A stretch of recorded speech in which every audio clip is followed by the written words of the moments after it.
Hi, my name is Brittany Liscourt, and I am coming to you live from the Children's Museum and Theater of Maine. Out of great love and respect for our community, we are closed for the next 2 weeks, but I'm very excited to be joining you, hopefully in your homes virtually, as part of a new initiative that we have launched called Together at Home, where every morning at 10:30, myself or my colleague, Samantha Connolly, will be joining you, hopefully live, with updates from our live creatures and tips and activities for you to bring play and learning into your house, in your home, where you are now. So today we looked around and it is a beautiful day out in Maine, and we thought it would be a wonderful idea to be inspired by Maine's natural beauty. It's going to be about 40 degrees today, and low tide is at 2 o'clock. So we encourage you to maybe take the afternoon for a special scavenger hunt. So we have a beach walk scavenger hunt here for you. And I wonder if when you go out with your family today, if you could find a special stone. Maybe it's sparkly, maybe it's colorful, I don't know. Maybe it has a story. Maybe, can you find something alive outside? It is springtime, and maybe you can find a plant. Maybe you can find an animal. If you do find an animal, maybe it's a good idea to look with your eyes or make sure to put it back. Here's a question. What's the biggest thing you can find? Does it have to be alive? I don't know. What's something that doesn't belong here? Should it be thrown away? And lastly on our scavenger hunt for today, we asked if you could find something orange. But I bet all of you have a favorite color, and maybe you can find something that's your favorite color outside in Maine. And we were thinking that these would be great things to find at a beach, but if you live near a forest or a field, the scavenger hunt works perfectly for any place outside. So take time today with your family, get outside, here's a scavenger hunt for you, and let the natural wonder of Maine be your inspiration in your classroom today. This scavenger hunt can be found in the link in our Facebook event that takes you to our online program. So if you want to get out and explore right now, that is wonderful. In the meantime, and if you wanted to hang out with me for a little longer, I am going to explore and check in on our tide pool touch tank creatures. As you are probably aware, the Museum and Theater of Maine has a lot of live creatures, and they are all getting the care and the love that they receive every day during our closure here. And so today we are going to be checking in on our ocean creatures, but later in the week you will also get updates on our turtles and our earthworms and some other creatures too. So let's take a look. I'm gonna look through and see what plants and animals we can find today. I'd also be curious if you have a favorite ocean animal to let me know. If you have any questions about our touch tank and the animals here. Maybe you've been to our touch tank before and met our green crabs or our rock crabs or our mussels. If you want to say hi to our sea creatures, just let me know. So I'm going to move some of this big sea kelp. This is a big thing. Look at that. It's actually kind of transparent. I can see through it a little bit. Oh, my kind of creature. Oh, here is, I'll get a little closer. We've got our green, this is one of our green crabs. And you might know this, but a way to identify a green crab is you can look right here on the edge of the shell. Do you see those points right there? That's one of the ways you can define a green crab. They don't always look that green. What colors do you think this crab looks like? Maybe some brown, some red. Oh, yep. You can see. So maybe you could find a crab at the beach today. Maybe. Ooh, we have a comment from a viewer that their favorite animals are narwhals and dolphins. Narwhals and dolphins. That's from Sam. Thanks, Sam, for sharing your favorite animal. That's wonderful. What about... We don't have any narwhals and dolphins in this tank, but those are definitely ocean animals. Could we find... This is one of my favorite touch tank creatures.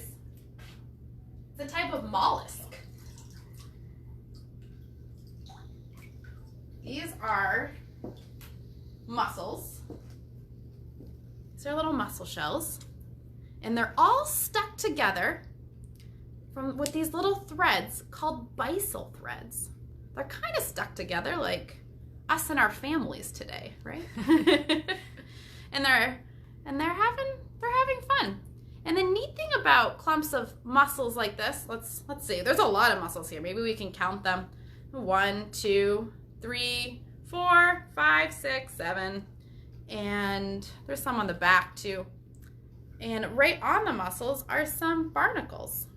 These little white, they look like little white bumps or mountains. They're all closed up tight today. They're all closed up tight, that's right.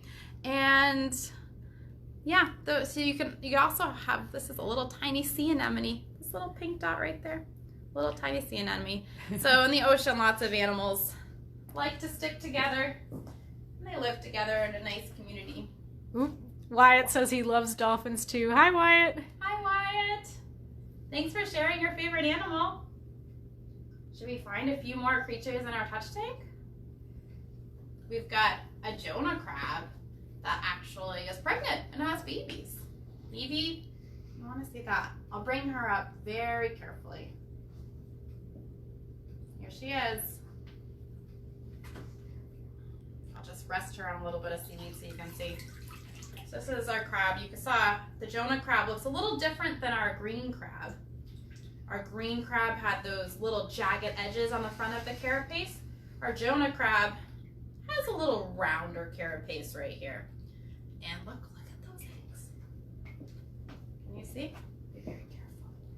This is the pregnant Jonah crab. We got to see her eggs. There she is. All right, we'll put her back in the water. Wonderful. Great.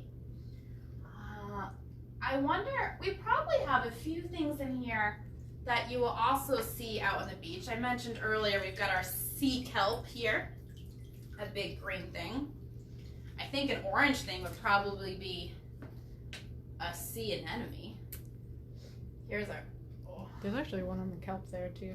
Was there? Right to the right of your hand, yeah. Okay, let's see. Oop. Sea anemone on the kelp. Well, look. Sometimes. Here, we'll look at this one. Oh, I see it. Look at this little guy. Oh, somebody's asking what your favorite crab is, Brittany. My favorite crab is definitely the Jonah crab. Jonah crabs are pretty docile and they just kind of, huddle underneath the rocks. That's a great question. Thanks for asking about my favorite crab. And somebody else wanted, and where do they lay their eggs? So maybe talk a little bit about what those orange things were, Do they lay them or do they carry them? They carry their eggs. Yeah. They carry their eggs. And sometimes when things happen in the touch tank that we don't know about or haven't encountered before, we look them up. So maybe that's something you could do a little research on at home today is how do crabs' eggs, where do they go after they get, after the mother crab carries them? I don't know. Maybe do a little crab research. This is our sea anemone. It's not really orange, but it's pretty tiny. It's really closed up right now. And when we put it back into the water, it will open up so it can eat. Ooh, Brooke is wondering what Jonah crabs eat. That's a good question. So crabs are scavengers, so they eat a lot of different things that come their way. Sometimes little bits of seaweed, plants, and then we feed our crabs bits of fish. So they'll eat parts of fish that come down through the water. Do you like to eat seaweed or fish? Maybe you eat similar things to a Jonah crab. We had a comment earlier, somebody loves to eat mussels. Oh, yes, lots of people like to eat mussels, which is another good reason why we want to take care of our oceans, because the oceans do provide us with food too, just like ocean animals. Absolutely. Any other questions or comments about our touch tank? I'll see if I can find a periwinkle. Periwinkles are fun to find in tide pools too. I bet you could find one today. Oh, I was gonna say, some of my favorite places to hunt for ocean creatures are Higgins Beach at the edge of the beach. Kettle Cove is also a good place to look in tide pools. If you have a favorite spot to explore ocean life, please share it in the comments below. Ooh, East End is my favorite. Oh, and the East End Beach is another really good spot right off the Portland Peninsula. So as long as we're going outside and staying separate from other people, the outside is a great place to go and explore, especially on a day like today. Ooh. Another comment coming? Sage loves sharks. Sage loves the sharks. Thank you for sharing. Somebody is wondering, how do the crabs eat? Do you maybe want to show the mandibles? We can take a peek up close. Yeah, let's do it. Crabs eat kind of similarly to us, because crabs have claws, right? Can you show me? Can you make crab claws? Yeah. So kind of like us, if you were to eat, let's say a carrot stick, and you grab it with your fingers and you bring it right to your mouth. And crabs have mandibles.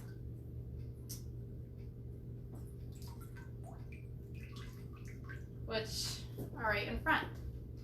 So if the crab is eating, the crab is going to take a piece of food with the claws and bring it right into their mandible, right below their eyes. You can actually see the crab's eyes right here, right out of their carapace. And there are the crab claws.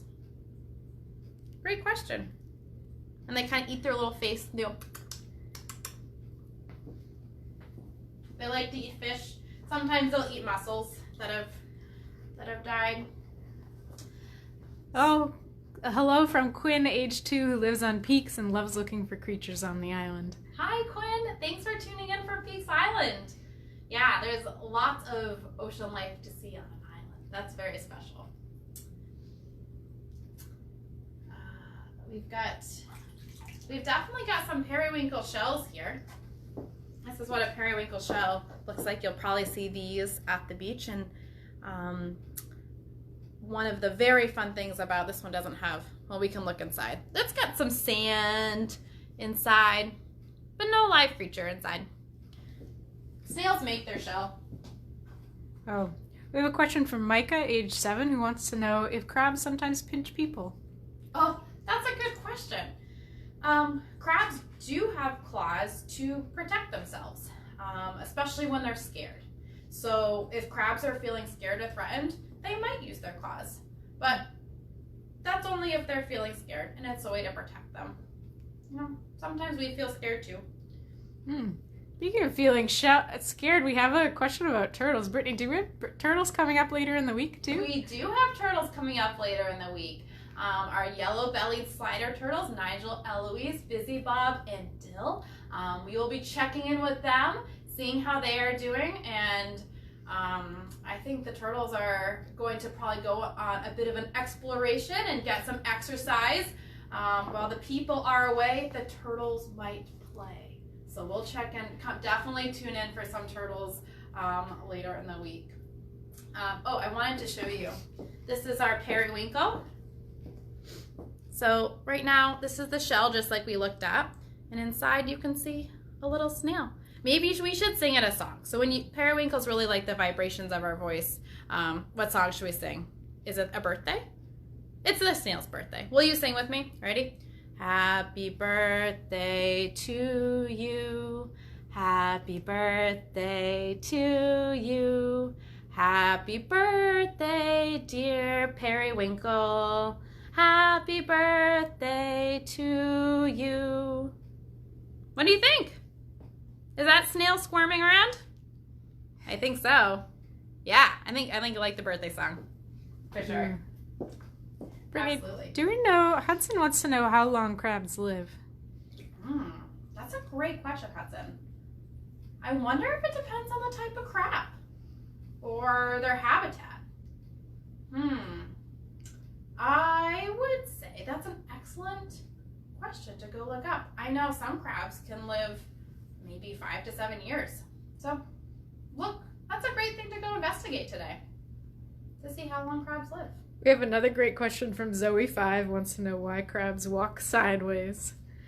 Why do crabs walk sideways? Should we do some observation of their crab bodies again?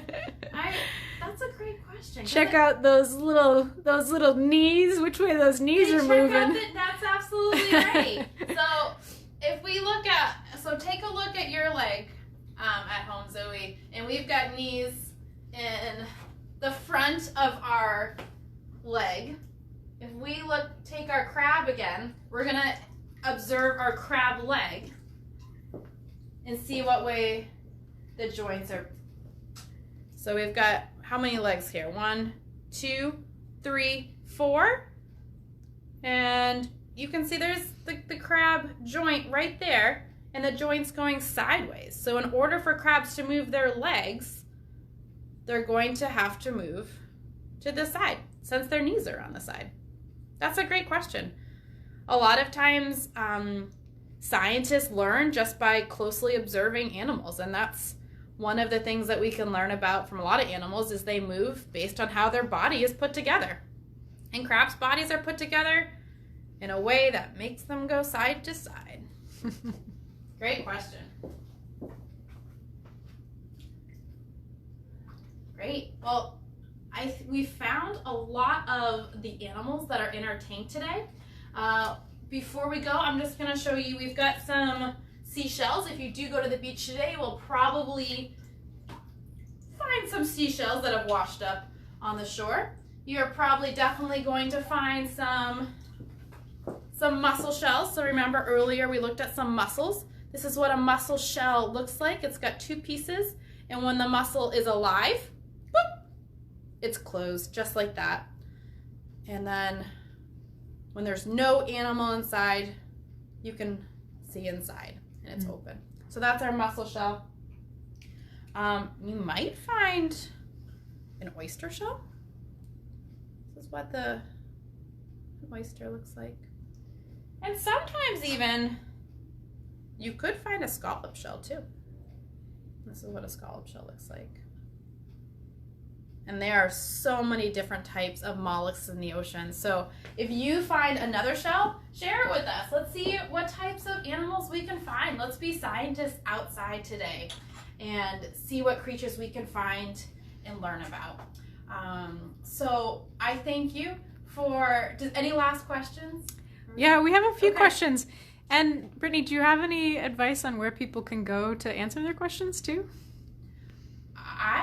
That's a great question. I feel like there is a lot of resources available right now. When you go online, there are online books and articles that you can read. I know right now zoos are putting a lot of their information online. So definitely check out like the National Smithsonian Zoo for maybe some webcams as well as some information too. Absolutely. Good question. Great. Well, please do come back and share your favorite places to go on a tide pool exploration, or if you're exploring in the woods today, tell us about that too. We want to hear what you're outside learning and doing. And definitely tune back in tomorrow. We've got a maker's challenge for you at home. So definitely at 10:30, we look forward to seeing you then. And again, all of our resources for today, our scavenger hunt, can be found through the Facebook event page, which will lead you to our online blog. Great. Great. Thank you so much for joining, and I will see you soon. Take care and stay healthy.